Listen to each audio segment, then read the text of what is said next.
Oh, good morning everyone. Here we are, middle of March. I thought I'd just show you around and show you how things are going. Well, we've got the pretty bits doing alright, look at that. We've had 2 days of just absolute excellent sunshine and very little wind. And everything is just sprouted on. So, as you can see along the outside here, the bluebells are threatening to come through, the daffodils are up. All narcissuses,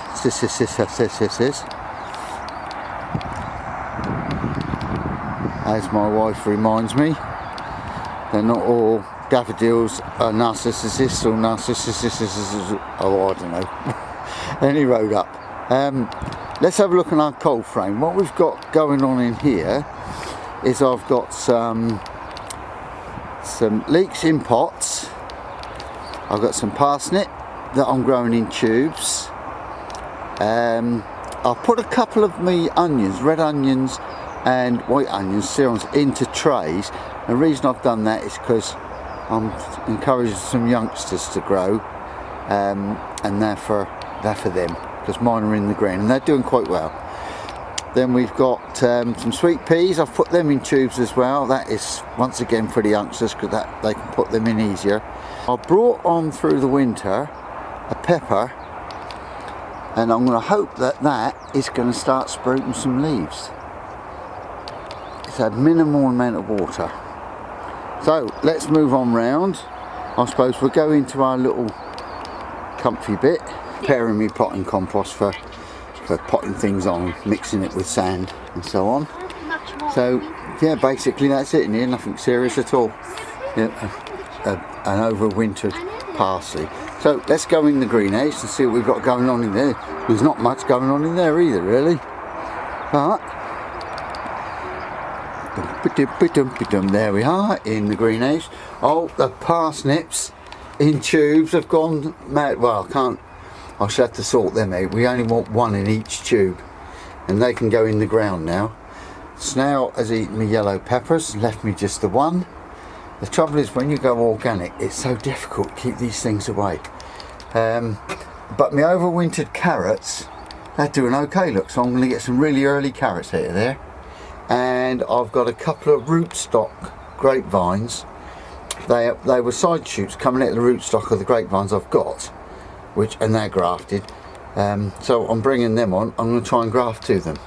And I've got another pepper there that I've brought on through the winter. That's it really in here. Oh, there's my charcoal coming on, because I'm just trying this biochar. Okay, well, that's in here. It's all cleaned up, it's all ready to go. It might not look cleaned up, but the beds are, I've composted the beds. Well, that's it, ready to go. Let's go back outside now then. Back outside, I've got a blueberry there that I bought cheap in the local store. Then I'm taking a chance, and I've put some of my sweet peas out. They're mostly save seed, but I've also bought a packet of specialist scented seed. So hopefully, I don't know which ones are which, but then my cold frames I've had going through the winter, I've taken the glass off of them because the forecast is for us to have 3 really nice days. So I've taken the glass off. I didn't see the point in cooking things that's in there. Then I've put in here, in the ground here, some dahlias. They're alongside of that bit of pipe. That's just to remind me where I put them. And then I've got some sweet peas that I put in a couple of days ago. They're the scented ones, so I've put a label in. Oh, that's unusual for me to label something. Come on round now to the strawberry bed. It needs weeding.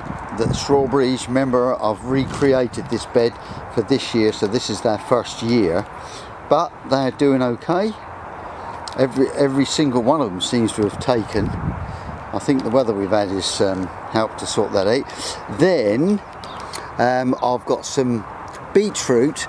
I sowed some beetroot and they came up a little bit spasmodically. if that's a proper word. So I cheated and I put some in that I grew on in trays, just to make it so that I've got some. Then over there where the makey out cat is, I've got leeks. You'll have a hard job seeing them, but basically there is leeks there. And then the rest of that bed, I'm not sure quite what I'm going to do with that. Coming along to the next one, I've got here, I've got my onions, which are doing good. These were the onion sets, and they're all coming up nicely. Then these are red onions. At the far end there is white onions. Oh, and now I must just do a quick squidge along to the parsnips, which are right at the end. So here we are, we're up this end now. I brought these parsnips on in toilet tubes, and it's a cracking way of doing it. I'll put the seeds in the fridge for a couple of weeks actually, and now I've got almost 100% growth, and there's 2 or 3 seeds in each. And what I'll do is I'll thin them out to just 1 or 2 seeds. Whilst I'm at this end, have a quick squidge at the compost. Look, it's gone down about a foot, so that's going nicely. There's my frame that I'm going to try and grow tomatoes in to keep from getting blight. Now let's go back to the path again and carry on along. Here we are, back at the path. Now then, the grapevines, I have given them some attention. I got botrytis, or whatever that rot is, powdery mildew. I got some advice from a chap who's got a vineyard in Portugal, and they paint them with lime, or he paints his with lime. Brush all the loose bark off and paint it with lime. That's what I've done. I'm hedging my bets here. I've got Goya and I've got cordon, and I've prepared the net so that all I've got to do is drop that down, keep the birdies off. And over the far side there, look, you see I've put a sheet of plastic. I might do the same to these 2 as well. That's just to keep a majority of the falling straight down type rain off, just to give the plants just a slight advantage. Right, coming along. Oh, rose tree, he's all in flower, look, as is the one at the far end. Moving along gently. Then the asparagus, they're doing lovely. Look, I'm having a bit of trouble with a fox. That's what all this wire is. I know it looks horrible, but the fox, for some reason, he just likes to wee on my asparagus, and I ain't having that, and it stinks. The strawberries in the strawberry tub, they're just showing. Look, now that's its 3rd year, so we'll have, hopefully that will produce nicely this year, and maybe we'll re-top it up for next year, I don't know. Right, so moving along, now I've got 2 new vines. I've got Cabernet Sauvignon and a Chardonnay, and hopefully I'm going to do these the Goya system, and so I've set these little bits of frame up, and I've got a really nice new blackcurrant ebony. They're supposed to be the size of your thumbnail, the berries.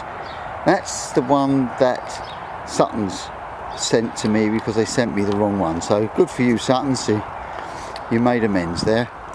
And I have just put some wood ash around my asparagus.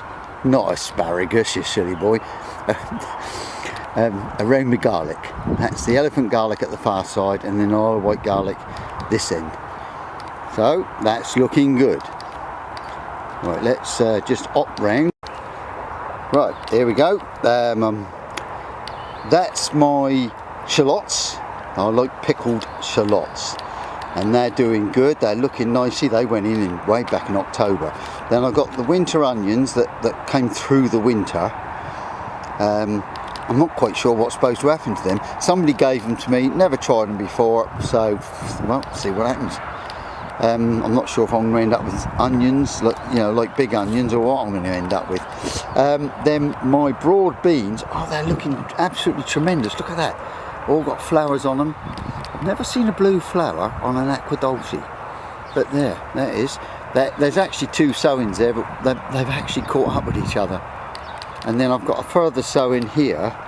Well, not sowing, I planted them out. They were the ones I brought on in the greenhouse, and they've raced on so blinking quick I think I had to put them out.